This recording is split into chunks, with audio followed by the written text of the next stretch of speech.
فاروقی و فخر حیدریت باقاعدہ اسلام کا کی کم ہے اسلام کا نظام ہے کہ باقاعدہ سروری کا تیر ماں خدمت کریت باقاعدہ اسلام کے اندر حکمرانی کا تصور بادشاہی کا تصور خلافت کا تصور ہے کہ امارت کا تصور ہے کہ کہتا سروری کا تیر ماں خدمت کریت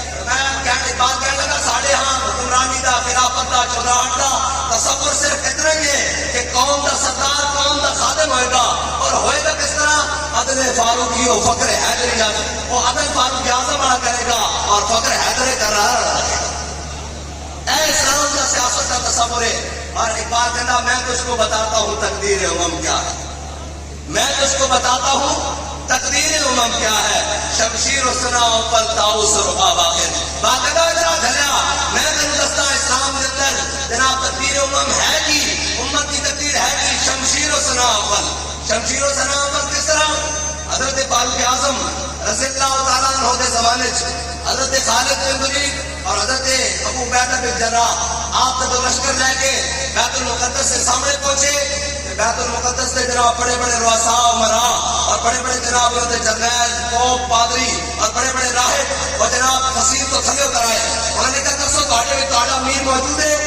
تہاڈا امیر ہے انہوں نے کہا جی ساڈا امیر کا مدینے وچ ہے امیر المومنین عمر ابن خطاب انہوں نے کہا اسی تہاڈے نال لڑنا نہیں چاہتے نہ تہاڈے نال جنگ کرنا چاہتے ہیں اے شہر کی چابیاں تو ہم دیں گے لیکن شرط ہے کہ آپ نے امیر لے کے آؤ حضرت ابو عبیدہ بن جراح نے خط دیتا اور میں امیر المومنین اسی بیت المقدس کی فتح واسطے بیت المقدس کی فصیل دیواراں دے سامنے پہنچ چکے ہیں لیکن وہ ساڈے نال لڑنا چاہتے ہیں اور جناب نہ ساڈے نال صلح کرنا چاہتے ہیں امیر المومنین تسی تشریف لے کے آؤ وہ کہنے ہیں اسی تہاڈے امیر دے حوالے شہر دی چابیاں کریں گے حضرت فاروق اعظم بیت المال وچ گئے ایک سواری نہیں اور ایک نال اپنا خادم لیا اور بیت المقدس کی طرف چل پے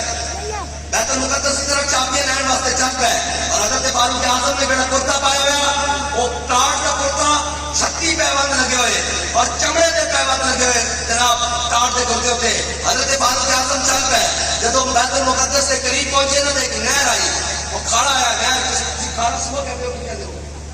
کھڑا کہتے ہو کھڑا آیا حضرت فاروق اعظم اس کو جناب جب پار کرنے لگے نا کہ آپ نے اپنے موزے پیروں کے اتارے اور پیروں کے موزے اتار کے ایک موزہ ایتھے رکھا اور ایک ایتھے رکھا حضرت ابو عبیدہ بن جراح آ گئے حضرت ابو عبیدہ بن جراح نے کہا حضور ایک ہی کر رہے ہو سامنے بڑے بڑے امیر جناب بڑے بڑے انہوں نے گورنر بڑے بڑے جناب انہوں نے کوتوال اس زمانے کے CDC اور جناب بڑی بیوروکریسی اسٹیبلشمنٹ اور جناب سارے سامنے کھڑے انہوں نے رؤساء امراء پادری راہب وہ سارے بڑے بڑے انہوں نے جناب علماء کھڑے کتابیں کھول کے حضور وہ کی کہیں گے مسلمانوں کے خلیفے نے جناب موزے رکھے نہیں آتے حضرت فاروق اعظم نے کہا ابو عبیدہ اس طرح کی ہوگا انہوں نے کہا حضور یہ اچھا نہیں لگتا حضرت فاروق اعظم نے کی جواب دیتا فرمایا ابو عبیدہ انا كنا اذل قوم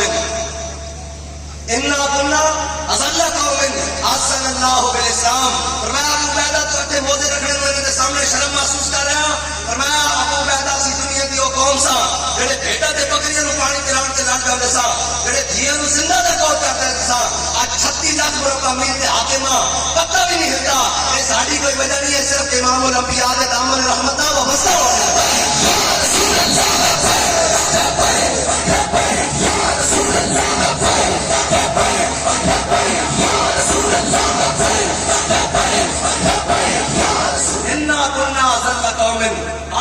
اللہ بالاسلام فرمایا ساری رشتہ امام الانبیاء کے دامن رحمت نہ وابستہ ہونے کی وجہ اور شاید کہا میرے ہاتھ میں تھا جب تک میرے مصطفیٰ کا دامن میرے پاؤں چومتی تھی یہی گردش ہے زمانہ ہاں جب تک حضور کا دامن رحمت رہا ادو تک جناب 8 تلوار چوم کے بدل دے بھی گئے ادو تک جناب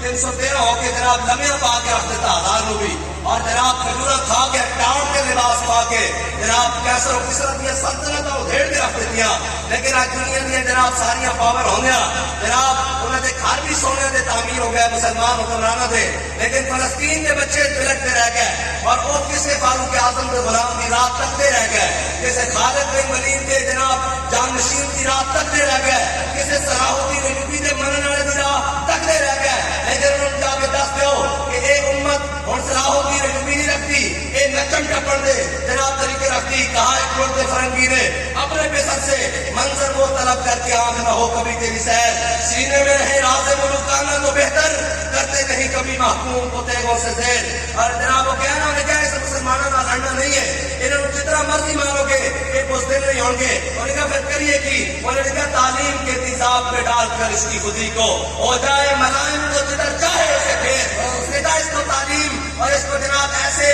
مفکر اور دانشوروں کے ہاتھ میں امت دے دو تاکہ وہ کہیں کہ جناب ایسے ہو جائے تو ویسے ہو جائے گا, ایسے ہوگا تو ہمارے پاس قوت نہیں ہے, ہمارے پاس جناب طاقت نہیں ہے, ہم کیسے لڑ سکتے ہیں. اس نے ایک بات کہنے لگا ان کو نہیں بتانا کہ قبضے میں بھی یہ تلوار آ جائے تو مومن یا خالد جانباز ہے یا حیدر کر رہا ہے.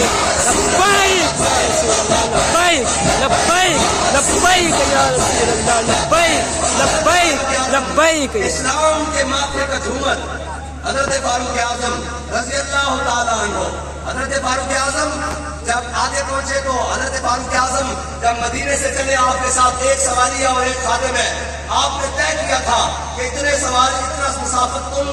پر سوار ہو گئے میں نکیل پکڑوں گا, اتنی سفر تم جناب میں سوار ہوں گا تم نکیل پکڑو گے. حضرت فاروق اعظم جب بالکل بیت المقدس کے قریب کچھ میل کی مسافت پہ پہنچے تو اللہ کی شان دیکھیے. حضرت فاروق اعظم سوار ہیں, آپ کے نیچے اترنے کا وقت آ گیا ہے اور غلام کا اوپر سوار ہونے کا وقت آ گیا ہے. غلام نے عرض کی اے امیر المومنین اب تو راستہ سامنے منزل ہے, پہنچنے والے ہیں, آپ اوپر سوار رہے میں نکیل پکڑوں گا. تو حضرت فاروق اعظم نے کہا نہیں یہ عمر ہے کہ اگر کے پیمانے پورے کر کے جائے گا تو اب میں نیچے آتا ہوں تو سوار ہو جا. آپ نے جب نکیل پکڑی اور جناب بیت المقدس کے دروازے کے سامنے گئے نا تو وہ بڑے بڑے ان کے جناب لوگ کھڑے تھے سارے اپنی اپنی کتابیں کھول کر. انہوں نے پوچھا باقیوں سے جو جتنے بھی مجاہدین کھڑے تھے, جتنے بھی جناب مسلمان فوج کے سپہ سالار کھڑے تھے, انہوں نے کہا یہ بتاؤ کہ جو اوپر سوار ہے وہ تمہارا امیر المومنین ہے یا جو نکیل پکڑ کے آ رہا ہے وہ تمہارا امیر المومنین ہے. انہوں نے کہا جی جس نے نکیل پکڑی ہے اس کو فاروق اعظم کہتے ہیں, اس کو عمر ابن خطاب کہتے ہیں. انہوں نے چابیاں ان کے حوالے کرتے ہوئے کہا یہ ہم نے اپنی کتابوں میں لکھا ہوا پڑھا ہے کہ نبی آخر الزمان کا ایک ایسا غلام بیت المقدس کو فتح کرنے کے لیے آئے گا جو خود تو پیدل ہوگا سواری پہ غلام آئے گا. شاعر کہتا ہے دیکھیے کس شان سے امت کا امام آتا ہے, دیکھیے کس شان سے امت کا امام آتا ہے, خود تو پیدل ہے سواری پہ غلام آتا ہے. آج دارے ختم نبوت زندہ باد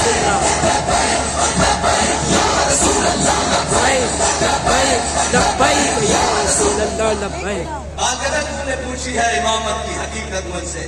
اب تجھے میری طرح صاحب اسرار کرے. کتنا ملت بیدا امامت اس کی جو مسلمان کو سلاطین کا پرستار ہے. آج نہ مسلمانوں کو جینے کا ڈھنگ, نہ مسلمانوں کو خوشی کا ڈھنگ, نہ غمی کا ڈھنگ. یہ دیکھیں خوشی منانے کا طریقہ بھی اسلام میں موجود ہے. میرے آقا مولا جو ہمیں دین دے کر گئے ہیں اس کا دن بھی دن ہے اور رات بھی دن ہے, ایک چمکتا ہوا دین ہے. لیکن حضور کے دین کو چھوڑ کر کبھی دائیں پھر رہے ہیں, کبھی جناب بائیں پھر رہے ہیں, کبھی جمہوریت کے نام پر, کبھی جناب سیکولرزم کے نام پر, کبھی جناب سوشلزم کے نام پر, کبھی جناب فلاں کے نام پر. کیا ہوا جی جناب مارکلوس کے جناب نظریے کے نام پر. اور کائنات میں کوئی نظریہ عزت نہیں دے سکتا. ساں کے ملت را حیات ادشتیوس مرگو ساز کائنات ادشتیوس. اگر کائنات میں کوئی مسلمان کو غیرت اور عزت سے جینے کا ڈھنگ دے سکتا ہے تو میرے آقا مولا صلی اللہ علیہ وسلم کا دین ہے, حضور کا دامن ہے.